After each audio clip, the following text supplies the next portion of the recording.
Bonjour à tous, j'espère que vous allez bien. La semaine dernière, on a ensemble analysé les causes de vos difficultés à poser vos compétences tant à l'écrit qu'à l'oral, à les verbaliser, à les formaliser. Aujourd'hui, dans cette deuxième partie du double épisode, eh bien, je vous propose d'explorer des idées d'action pratiques, des choses que vous pouvez mettre en place pour vous aider à mettre des mots sur ce que vous faites au quotidien, autrement dit à formaliser vos compétences. Si le sujet vous intéresse, eh bien, je vous propose de me retrouver juste après ce court générique, le temps de vous abonner à la chaîne si ce n'est pas déjà fait. À tout de suite.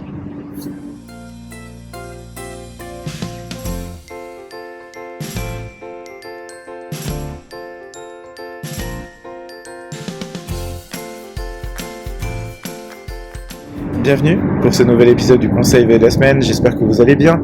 Si vous êtes nouveau, je m'appelle Julien, je suis ingénieur de la formation et des compétences, c'est un Master 2 que j'ai obtenu par la VAE et mon métier c'est le développement des compétences pour adultes au travers le coaching professionnel, donc je suis coach professionnel certifié, la formation pour adultes et bien sûr la VAE. Avec mon équipe de coach, j'accompagne à la VAE depuis 2015 maintenant sur tout type de diplôme, tout domaine et tout niveau. Et dans ces épisodes, je vous partage tous les vendredis un maximum de retours d'expérience, de trucs, d'astuces et de bonnes pratiques pour vous aider à vous lancer du mieux possible dans la démarche de VAE et j'espère de tout mon cœur la réussir. Alors, comme vous l'entendez, c'est bruyant, j'espère qu'on va pouvoir faire quelque chose au niveau du montage de l'épisode pour qu'il sorte demain parce que je suis en voyage à Dubaï pour les affaires, pour le boulot et aussi pour le repos puisque j'aime marier l'utile à l'agréable. Donc, je n'ai pas réussi à m'isoler autrement que là où ça fait du bruit et ça fait du bruit partout. Là, c'est formidable, hein. Je vous recommande d'ailleurs Dubaï, mais en l'occurrence pour le tournage des vidéos, c'est pas pratique et malheureusement, j'ai pas pu tourner à la deuxième partie de l'épisode que je voulais faire la semaine dernière. Et donc du coup je la fais un petit peu à l'arrache mais on va voir si ça fonctionne. Si ça fonctionne, la vidéo sera en ligne et je vous prie de m'excuser pour le bruit. Si jamais ça ne fonctionne pas, on la refera plus tard, comme voulez-vous que je vous dise. C'est ça aussi l'agilité un petit peu. Alors, l'idée aujourd'hui c'est qu'on explore un petit peu ensemble les pistes que vous avez, les choses qui sont possibles, ce que vous pouvez faire au quotidien pour vous aider à mieux écrire, à mieux mettre des mots sur ce que vous faites, sur vos compétences, les compétences que vous avez acquises tout au long de votre expérience. Je vais reprendre les différents facteurs que j'avais évoqués la dernière fois, la semaine dernière. Vous pouvez aller explorer la vidéo, l'épisode d'avant, si vous voulez en savoir plus sur le pourquoi, mais là je vais vraiment me concentrer sur les solutions. Donc, si on repart des différents facteurs, la première famille de facteurs, c'était des facteurs liés à la démarche de VAE en elle-même. Et donc, l'une des solutions que vous avez pour lutter contre cette contrainte-là, ça va être de comprendre les attendus de la démarche de VAE. Et je vous invite, si ça n'est pas déjà fait, et même si c'est fait, à continuer à le faire. D'ailleurs, si vous êtes sur cette chaîne, c'est certainement que vous êtes engagé là-dessus, c'est un bon début, bravo. Mais l'idée, c'est d'aller plus loin en vous formant, en vous informant et en vous faisant, bien sûr, accompagner à la démarche de VAE. L'accompagnement n'est pas obligatoire, je le dis systématiquement, mais je le redis bien sûr ici. Moi, je crois, en tant qu'ancien candidat, en tant qu'accompagnateur VAE, je ne peux pas ne pas vous le recommander. Il y a des gens qui s'en sortent très bien sans accompagnement et je les félicite parce que franchement, c'est un travail qui est extraordinaire. Quand on y arrive et quand on le mène au bout et quand on arrive à la diplomation, c'est vraiment bien. Cela étant, c'est pas la majorité des gens et on a souvent besoin d'un coup de pouce. Moi, je suis pour se faire aider dans les domaines sur lesquels on a besoin et même quand on n'a pas besoin, on va plus vite avec un accompagnement. Donc évidemment, je ne pourrais pas vous dire autre chose que ça. Maintenant, accompagnez-vous aussi à la hauteur de vos besoins, de ce dont vous avez besoin, à la hauteur de vos moyens. N'allez pas prendre un accompagnement si vous n'avez pas les moyens derrière. Prenez un accompagnement adapté à vous. Il y a plein de formules qui existent, il y a plein de possibilités, que ce soit chez nous ou chez nos confrères. Donc faites attention à ça. Évidemment, n'allez pas vous mettre dans l'embarras pour vous faire accompagner. Au contraire, je pense qu'il faut pouvoir faire d'ailleurs une démarche de VAE assez sereinement dans sa tête parce qu'on est plus efficace. C'est comme tout dans la vie. L'un des sujets que vous devriez, selon moi, explorer et qui ne coûte rien, à part un peu de temps, un peu de remue-ménage, on va dire, c'est votre référentiel de compétences, qui est le document clé de votre parcours et qui consiste à à comprendre les attendus du diplôme et les compétences qu'on attend de vous par la validation des acquis. Donc c'est vrai que il va falloir consacrer du temps, de l'énergie à l'analyse de ce référentiel de compétences et à faire le lien entre ce que vous faites au quotidien et les mots qui sont mis dessus, qui sont des mots et un vocabulaire plutôt académique, technique, universitaire pour les diplômes les plus élevés, mais aussi professionnel pour les diplômes, eh bien, comme leur nom l'indique, professionnel. Je suis en vacances, ne me jugez pas. Et puis, il va falloir accepter que ça prenne du temps, que la démarche de VAE prenne du temps, parce que c'est une démarche, je vous le rappelle, de maturation. Il est important de prendre le temps qui s'impose pour, comment je peux dire ça, oui, pour mûrir vos idées, pour poser, pour mettre des mots dessus, parce que ça ne va pas se faire comme ça. Il faut vraiment accepter que ça vous prenne du temps. Et puis à plus long terme, moi je crois qu'il va falloir favoriser cette démarche d'introspection qu'est la VAE, démarche d'introspection, de reconnexion à soi aussi. Au-delà de vous intéresser et de vous former au sujet, il y a des pratiques complémentaires qui peuvent vous aider au quotidien, qui sont des pratiques tout simplement de reconnexion à soi, comme la respiration, la nature, le journaling, c'est-à-dire le fait d'écrire dans un journal des choses, le fait d'écrire tout court. Vous allez voir que la VAE incite vraiment à écrire, d'abord pour son livret évidemment, mais je pense que ça peut aussi parfois vous déclencher de l'intérêt, voire une passion même pour certains.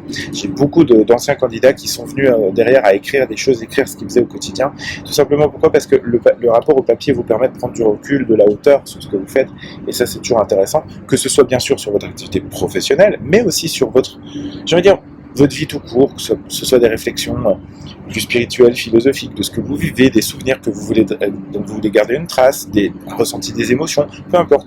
Le rapport à l'écrit, il a cette puissance-là quand même, et ça peut vraiment vous aider. Et puis aussi, je ne vous ai pas dit, mais toute la famille des activités d'expression artistique, l'art, la musique, le théâtre, que sais-je, tous les arts. Tout ça, ce sont des activités qui vont vous permettre de sortir de la culture de la production dans laquelle on est quand même en France, en valorisant la réflexion, le fait de prendre du temps, le rapport même à l'espace-temps finalement. Et ça me semble important pour, à long terme, vous aider à poser, formaliser, verbaliser vos compétences à l'écrit et à l'oral. La deuxième grande famille qu'on avait évoquée la semaine dernière, c'était les facteurs personnels. Et à ce sujet, quelques petites idées que je peux vous proposer pour favoriser d'abord votre confiance, votre estime de vous. C'est important. En coaching professionnel, on parle de la culture du positif pour garder à l'esprit tout ce qui fonctionne et à contrario, laisser de côté le négatif. En tout cas, éviter de se focaliser sur le négatif. Et il y a plein d'outils pour ça. Il y a le journal de gratitude, ça correspond au journaling dont je vous parlais tout à l'heure, qui consiste à écrire des choses. Mais là, on est sur un journal de gratitude et comme son nom l'indique, c'est vraiment d'écrire 3 points de gratitude, 3 points sur lesquels vous êtes reconnaissant, que vous avez, 3 points chaque jour, sur lesquels vous êtes reconnaissant, tout simplement de pouvoir respirer. Moi, je le fais tout le temps, un outil que j'utilise depuis des années. Je suis reconnaissant en ce moment d'être à Dubaï, parce que c'est une expérience à vivre, je pense. Voilà, moi j'adore voyager, c'est une de mes passions. Je suis reconnaissant de pouvoir vivre des choses. J'étais hier dans le désert et j'ai trouvé ça juste impressionnant. Je n'avais jamais été dans le désert. Et impressionnant, justement pour prendre un peu de hauteur, un peu de recul. Et j'ai été reconnaissant pour ça. Je suis reconnaissant aussi de rencontrer et de revoir mes amis, mes clients sur place. C'est toujours super. Donc, voilà, c'est top. Et ces points de gratitude-là vont vous aider à prendre conscience de tout ce qui va bien, à essayer de voir le côté positif de la chose. Et vous allez voir qu'en faisant cet exercice à long terme, vous allez aussi apprendre à valoriser et à formaliser les choses. Et on n'y pense pas suffisamment. Vous avez aussi d'autres outils comme la boîte à succès qui consiste à mettre dans une boîte chaque semaine une réalisation, un accomplissement que vous avez fait et puis à ouvrir la boîte à la fin de l'année pour vous remémorer finalement toutes vos réussites et vos accomplissements et on peut tout à fait l'adapter, c'est un exercice qu'on peut tout à fait adapter à la validation des acquis bien sûr. Et puis il y a également un exercice qu'on utilise beaucoup en coaching qui est la modélisation de vos réussites, l'analyse de ce que vous avez mis en place vous en termes de ressources, de compétences, de capacités par le passé pour vous en servir comme modèle de référence dans vos réalisations futures. Donc, je prends n'importe quoi, vous prenez un de vos accomplissements professionnels, n'importe lequel, et puis vous allez regarder ce que vous avez mis en place pour réussir cet accomplissement, que ce soit des ressources personnelles, des ressources de votre environnement, de votre entourage, les outils informatiques que vous avez peut-être utilisés. Bref, utilisez vraiment, valorisez tout ce que vous avez mis en place, et ça va vous aider derrière à vous dire, ah bah oui, mais finalement je me rends compte qu'avant chaque problème, je prends le temps de me poser, d'analyser la situation. Je ne sais pas si c'est votre cas, moi c'est le mien. Et du coup, c'est vrai que ça, je me rends compte que je l'ai modélisé, et maintenant quand je suis confronté à un problème, je me dis, ok, pose-toi, réfléchis aux solutions que tu peux avoir pour ton problème. Et du coup, eh bien, cette modélisation, donc modélisation, ça veut dire faire un modèle, transformer la chose en modèle, et bien, vous permet bien sûr pour votre VAE de prendre conscience de ce que vous êtes capable de faire, de vos réussites, et puis derrière forcément d'aller diminuer les facteurs personnels qui peuvent entraver l'expression de soi, la verbalisation de vos compétences. J'ai aussi beaucoup parlé de peur la semaine dernière, je ne vais pas en reparler aujourd'hui pour ne pas être trop lourd, puis je pense que c'est insupportable de m'écouter dans ce brouhaha. Je vais écouter avant de diffuser, hein. Je suis désolé si on diffuse comme ça, on se rattrapera les prochaines fois. Pour lutter contre les peurs, je vous avais déjà parlé dans un épisode précédent d'un modèle que j'aime beaucoup, qui est le modèle des peurs de Tim Ferriss. On essaiera de vous remettre le lien, et si jamais on oublie, mettez-nous un petit commentaire, comme ça on mettra le lien dans les commentaires, pour que vous puissiez aller le voir. Je crois que c'était sur j'ai peur de l'écrit ou j'ai peur de l'oral, je ne sais plus lequel des deux. Donc allez voir les épisodes. Et effectivement, dans l'un de ces épisodes, je parlais du modèle des peurs, et j'expliquais que il y a 3 étapes dans le modèle des peurs de Tim Ferriss. Define, listez toutes vos peurs. Prevent, listez tout ce que vous pouvez prévenir pour empêcher les peurs de se produire. Et repair, si les peurs se réalisent, qu'est-ce que vous pouvez mettre en place pour les surmonter à l'instant T. Et donc ce travail sur vos peurs, il est important aussi pour lutter contre les facteurs personnels qui peuvent vous empêcher le cœur de la démarche, c'est-à-dire de verbaliser vos compétences. Ensuite, on a toute la partie facteurs d'expression, c'était la 3e famille que j'avais évoquée. Alors, l'un des conseils les plus importants que je peux vous donner pour renforcer votre vocabulaire, votre champ lexical, c'est toujours pareil. Je m'excuse, mais plus vous allez vous informer, plus vous allez vous auto-former, plus vous allez lire, plus vous allez ouvrir vos chakras, être curieux, sortir de votre entreprise, de votre expertise à vous, de votre métier, plus ça va vous aider. Et je vous invite vraiment à lire, parce que lire aide à écrire. Tout le monde me dit, moi j'aime bien écrire. C'est quelque chose que j'ai toujours aimé. Mais avant de bien avoir aimé à écrire, j'ai adoré lire quand j'étais petit. Et je lisais énormément. Aujourd'hui, tout le monde me dit, mais comment tu sais écrire tout ça ? En fait, je pense que je suis pas mauvais en écriture, simplement parce que j'ai lu des dizaines, centaines peut-être de livres. J'en continue à en lire un peu moins aujourd'hui parce que j'ai forcément moins de temps, mais j'aime toujours ça. Et je pense que plus on lit, plus on augmente son champ lexical. Alors évidemment, vous pouvez vous tourner sur des lectures professionnelles si vous avez besoin de champ lexical dans votre domaine de compétences à vous. Lire le référentiel, c'est déjà un bon début, mais vous avez plein de livres sur vos métiers respectifs, sur vos domaines, vos diplômes respectifs. Allez à la bibliothèque, ça coûte rien. Pas d'excuses. Allez sur Internet, ça coûte rien. Votre box, vous la payez déjà pour regarder Netflix ou pour faire d'autres choses ou pour me regarder en vidéo sur YouTube. Et même si c'est pas le cas avec une box, si c'est votre abonnement téléphone, peu importe. Allez lire, intéressez-vous parce que c'est ça qui va vous donner du vocabulaire. On ne peut pas apprendre personne, excusez-moi, je vous le dis un peu cash, mais c'est quand même important. Personne ne s'est jamais réveillé un matin en recevant la lumière, en recevant tout le vocabulaire professionnel dans sa tête. Ça n'existe pas. Désolé de vous décevoir si certains d'entre vous attendaient ça. Du coup, si ça marche pas comme ça, il va falloir faire une action, vous, pour le faire. Rassurez-vous, moi je suis un fanat de la stratégie des petits pas. Je préfère que vous lisiez 1 page par jour d'un petit bouquin que rien du tout. Parce qu'une page par jour d'un petit bouquin, à la fin de la semaine, ça fait 7 pages en fait. Et quand vous avez lu 7 pages de vocabulaire, malgré tout, vous avez quand même du vocabulaire technique qui apparaît. Ça nécessite de la curiosité, ça nécessite de l'investissement, ça nécessite de l'engagement. Mais si vous vous êtes engagé dans cette démarche de VAE, c'est aussi pour ça. Donc, je compte sur vous. Dans les facteurs d'expression, on me demande aussi souvent, mais j'arrive pas à écrire. Je sais dire les choses, je sais le dire à l'oral. Quand je suis avec une copine, quand je suis avec un pote, j'arrive à parler, mais le mettre à l'écrit, c'est compliqué. Pas de problème, enregistrez-vous. Faites semblant de raconter à votre copain, votre copine, votre collègue, ce que vous faites dans votre métier, dans votre journée, quand vous racontez une mission, une activité, un projet dans votre livret. Il n'y a pas de problème. Vous le faites à l'oral et vous vous enregistrez dans un dictaphone, voire dans un logiciel de synthèse vocale, parce qu'il y en a dans beaucoup de traitements de texte aujourd'hui, c'est intégré, notamment pour les personnes en situation de handicap, mais pas que, et vous pouvez vous enregistrer sur ce que vous dites, et finalement, vous allez pouvoir écrire sur l'ordinateur ce que vous dites verbalement. Oui, ça nécessitera peut-être des corrections, mais si ça vous aide à écrire, faites-le, n'hésitez surtout pas. Et puis le dernier point, je le dis à chaque épisode, et je le redis encore, faites-vous aider.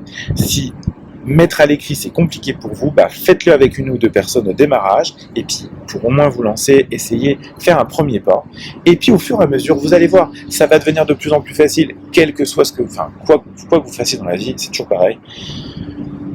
La pratique amène l'amélioration. C'est en forgeant qu'on devient forgeron, c'est en faisant du vélo qu'on devient, non, on devient peut-être pas vététiste, je sais pas, cycliste, en faisant du vélo. En tout cas, on s'améliore à faire du vélo d'une fois à l'autre. Et faites pareil à l'écrit. Pourquoi ? Parce que simplement, verbaliser ses compétences, c'est pas une compétence qu'on a naturellement, mais plus vous allez le faire, plus c'est facile. Les gens me disent, quand je suis en recevabilité avec eux, quand je les aide des fois à préparer l'oral, peu importe, les gens me disent, comment tu fais ? C'est mon métier, je fais ça depuis des années. Forcément que c'est facile pour moi. Et forcément que c'est difficile pour vous. Donc, ne vous comparez pas. C'est un autre conseil. Je pourrais faire une vidéo entière, un épisode entier là-dessus. Et puis la quatrième famille dont je voudrais vous parler aujourd'hui, je vais juste vérifier que ça continue. Ah oui, je bouge encore, parce que des fois je bouge pas quand je suis pas sur internet et je n'ai pas de connexion pour l'instant. Du coup, je disais, la quatrième famille, c'était tous les facteurs liés à la partie... écoutez, excusez-moi, je ne vois pas ma souris, je vois rien du tout de ce que je fais. Alors, je vous demande pause. Voilà. La dernière famille, c'est les facteurs liés à votre contexte professionnel. Et là, on avait vu, ça dépend de vos situations, la semaine dernière. L'un des premiers outils qui peut vous aider, c'est d'analyser votre poste. D'analyser votre poste, alors, d'abord, faites un point. Moi, je crois beaucoup à l'interaction sociale, l'interaction humaine. C'est mon métier, c'est normal. Faites un point avec votre RH, votre manager, sur votre fiche de poste. N'attendez pas forcément l'entretien annuel.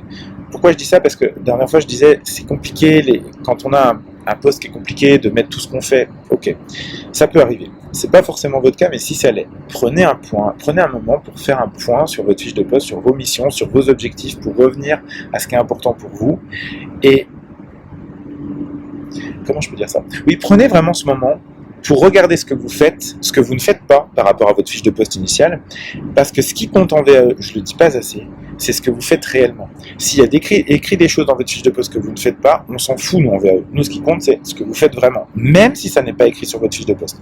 Mais parfois, ça peut être utile de se poser pour faire le point avec son manager, refixer les priorités, et derrière, une fois que les priorités sont refixées, ça va vous aider vraiment à l'écrit et à à poser vos compétences, tout simplement.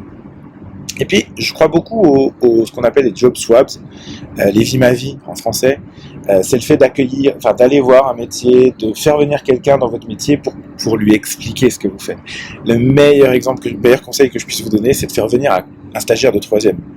Vous savez, là, les ados qui sont comme ça, ils sont pas tous comme ça, je généralise, mais quand vous avez un stagiaire de 3e qui vient voir ce que vous faites au quotidien, quoi que vous fassiez, quel que soit votre métier, souvent il pige rien. Et ça vous oblige à expliquer ce que vous faites et surtout pourquoi vous le faites. Et en fait, c'est tout le cœur de la démarche de VAE, il est là, quoi. Et donc, si vous arrivez à vous adjoindre les services d'un de vos enfants, d'un stagiaire de 3e, d'un stagiaire tout court, ça va vous imposer d'expliquer ce que vous faites. Or, si vous apprenez à expliquer ce que vous faites à quelqu'un, vous saurez mieux le faire à l'écrit et à l'oral pour une démarche de VAE.